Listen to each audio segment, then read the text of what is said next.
Matthew White is the new chair of the Public Sector Catering Alliance and the immediate past chair of the University Caterers Organisation. He received an MBE in last year's Queen's New Year's Honours List for his services to public sector catering and the hospitality industry, in particular his work as chair of TUCO and with the University of Reading, where he is currently the Director of Campus Commerce. Hello, Matt, and thank you for your time today. Hi, David. Nice to see you. Just before we start with the topical questions, I thought it would be helpful if you could just very briefly outline what exactly the Public Sector Catering Alliance is and what it hopes to achieve. Okay, sure. The Public Sector Catering Alliance has been born really from what used to be called the PSC 100, which was a slightly confusing title. So after many years, we decided that this was perhaps an opportunity with a change of chair to look at a new brand. So Alliance very much came to the forefront of working with all of the other sector chairs. So the Public Sector Catering Alliance is really an umbrella organisation that hopes to bring together all of the public sector caterers under that one encompassing sort of parasol, if you like, for us to be able to work collectively together. So in terms of what we're trying to achieve, we're trying to lobby government to be able to influence industry and to be able to basically make public sector catering a more visible collective of people, which obviously is doing very, very important work in these days and times. So probably more relevant now than ever. Lovely. Yeah, that sets the scene nicely. So what, in your point of view, are the biggest challenges facing public sector caterers right now? Well, I was sort of thinking about this, and what's not a challenge at the moment, to be honest. It's pretty unprecedented times. I mean, in terms of the biggest things that are occurring all of the time, obviously the cost of living crisis, that's causing us all huge issues. I mean, not least in terms of labour, provisions, utilities, and all of those associated sort of recruitment difficulties that have come along as part of that crisis. We're all firefighting on a daily basis to be able to try to ensure that we are able to deliver the services that we are there to do. Inflation has been a massive impact upon us because in the public sector, unlike our colleagues on the other side of the hospitality industry, we're obviously not able to just up our price. You can't go to a customer in inverted commas laying in a hospital bed or at the other end of a Meals on Wheels service, for example, and put the price up. So we're having to think it very, very creatively in this space and very dynamically, I think. But as ever, public sector caterers are probably some of the most resilient, I think, and creative. And we've seen incredible work that's going on to ensure that people do still get fed and that budgets do not become massively exceeded, because I think there is a real threat currently that if we're not careful, we will get into a situation where services get cut and the nation's health and well-being is going to be incredibly compromised as a result. Okay, thank you. So you've set out the challenges very, very nicely for us there. What action do you think could help, whether that's government action or whether that's the catering organisations or just individual catering teams? What action potentially could they take that would help? Well, I think that we need to unite as one, and that's why the Public Sector Catering Alliance is key here, because there's so much noise. I mean, if you think of all the other global issues that are happening at the moment, our government, whatever you think of them, is under huge pressure. And so for us to be able to continue to deliver and meet some of those challenges that we discussed, I think we need a single voice. We need to be clear and concise about what our ask of government is to be able to continue doing the work that we do. And we need to stop duplicating all of the effort that goes in. There is such brilliant examples, I touched on it a second ago, of work that's been ongoing, and we really need to champion that work and learn from each other. so that we can, during this crisis, ensure that we are all pulling in the right direction. Because if we all go off in different tangents, we're going to waste an awful lot of energy and resource, which of course is probably what's most scarce. So I think for me, the absolute focus has to be on us drawing together, creating a real sense of community, supporting one another, and turning towards the experts in our sector, utilising the knowledge and skill that is already existing, and trying not to reinvent the wheel. Bigger crises, different types of crises have happened in years gone by, and I think I heard the interview with Phil Shelley the other day, where he was talking about using the expertise of people that have in essence gone before us. And no wiser words could be said, to be honest, because this isn't new, this is just different, and it's a way of us thinking about what we can do with what we've got, and continue to churn out more. We always have to work with less and deliver more. That's the public sector. But the reality is, we're really good at that.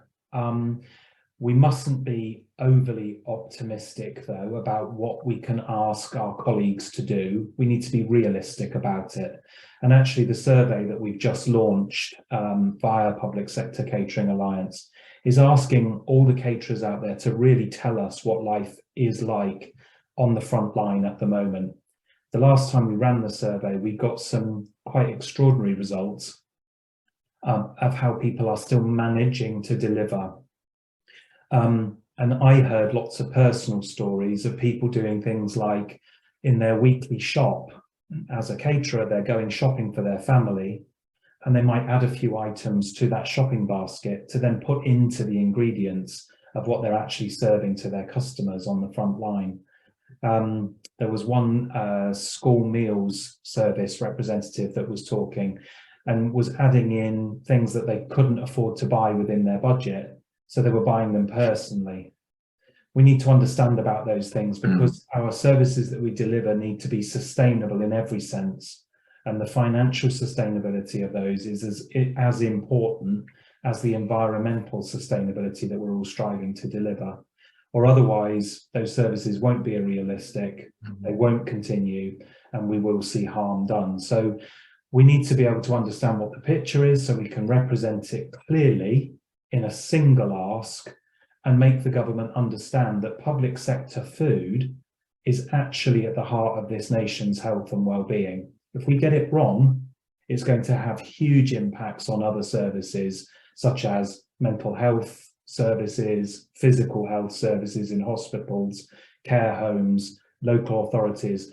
Everything gets impacted if we don't look after that first domino and we let it fall, all the others will fall with it.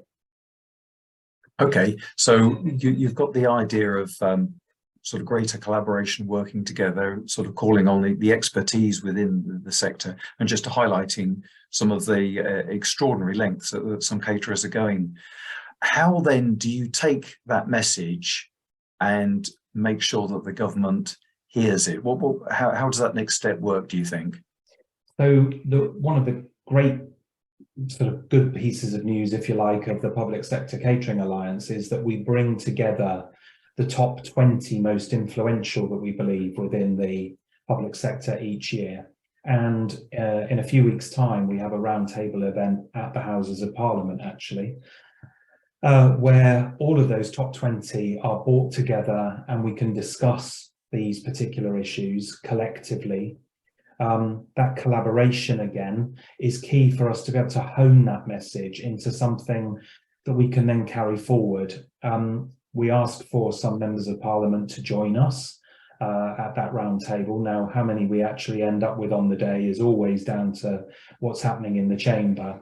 But fingers crossed, it's a good forum in which we can then work together, as I say, to be able to ensure that the message that we take back is clear. And we need to ensure as well that we take expert advice from slightly wider outside of the just purely catering arena. To give you an example, I'm based at the University of Reading, And one of the pieces of work that we're currently undertaking is a project under the banner of Menus of Change. We're working with the academic community, with scientists, with nutritionalists, with food producing specialists. We do a lot of farming at Reading. And we're putting at the forefront of what we do their knowledge and skill to actually bring back together with the food that we deliver through what we're using as living laboratories, e.g. our catering outlets. We're actually using our community at Reading, so our students and staff, as guinea pigs. They're not necessarily always aware, because some of the experiments that we're conducting are almost subliminal. They can be about things like product placement, for example, how to make people take or make healthier choices. So by placing, supermarkets have been doing this for years, you place a product that you want more of it to move in the visual line of somebody, rather than perhaps something that perhaps isn't as good for you being at first and foremost. So by that product placement, we're able to then carry out some experimental work, look at the shift in people's choice, and then be able to demonstrate through academic papers, scientific-based research, be able to actually quantify the changes that we can make for people making those choices. And I think that we need more of this science and evidence-based approach to back up the ask that we are asking of government, and to demonstrate to them clearly that if we invest at the front of this process, so a good example is free school meals, if we ensure that people are adequately fed and hydrated, that their performance improves, then we as a nation surely are going to benefit. And we are going to reduce the impacts then on those other services I mentioned earlier, in terms of the NHS, just as one clear example. Okay. Now, there's obviously a number of different things that could be done that you've identified. I mean, it could be a question of funding, it could be a question of the government making firmer commitments to roll out the national food strategy. It could be a commitment to put more British food onto public sector menus. I mean, if there was one thing that you think would probably make the biggest difference, what would that be, would you say? I think it's putting food at the very forefront of our nation's well-being, because for too long we've seen the effects of poor diet. There are many scientific and academic studies, and you can look at some countries around the globe where malnutrition, the wrong kind of diet, has had devastating effects. We have been fairly lucky, I think, in this country until now, in that post the Second World War, there was obviously a lot of work around nutrition and home economics, as it was called when I was at school. We've lost our way, and the work that's been done in terms of the National Food Strategy, for example, it's extraordinary that this administration or previous administrations under the same political party asked for that information, and yet we're in a situation where we're not seeing that implemented. There are very clear recommendations within that document that clearly outline what I've just been talking about and the benefits to our nation as a whole. So I think in terms of that absolute focus and our action, it needs to be to rally around that, to champion it, and to ensure that, Andy Jones, the previous chair of public sector catering, used to talk a lot about food being medicine. And you don't necessarily have to take medicine to make you well. Sometimes you have to take medicine to keep you on the straight and narrow, if you like, keep the body turning over. And I think that food absolutely is that medicine that we as a nation need. And particularly working in the sector that I do within higher education, we see a lot of mental health issues coming to the forefront now. The pandemic has obviously impacted as well, particularly on that front. And again, food is such an important way of bringing people together. So not only the nutritional elements, but also the social elements, of breaking bread together, sitting around a table, forming relationships with people. It's incredibly important. And the public sector, again, that public food is what can drive that incredible bringing together of people and nurturing and fostering a real sense of community. So I think we have a role as public sector caterers, not only to think about all of the things we have to think about in terms of nutrition, allergen management, and all of that side of things, but we also need to think about the pastoral side, that food can actually, what the benefits are that can be achieved by bringing people together around a table. Okay, and in your role as chair of the Public Sector Catering Alliance, can you give us a sense of just how important it is, this idea of sort of collaboration, working together with various groups for a common aim? Yeah, I mean, when you think of the word collaboration, you think about bringing people together. We, in this day and age, are able to communicate with each other at a flick of a button on your mobile device or whatever it is. And I am always delighted by the sharing and the openness to work together as this very formidable force. I mean, when I follow the public sector tweets, the Twitter feed, I am heartened day in, day out by the work that's going on out there and how people are open to sharing their ideas and knowledge again. There's been a massive impetus around, I've been using the hashtag public food, and it's beginning to get momentum now.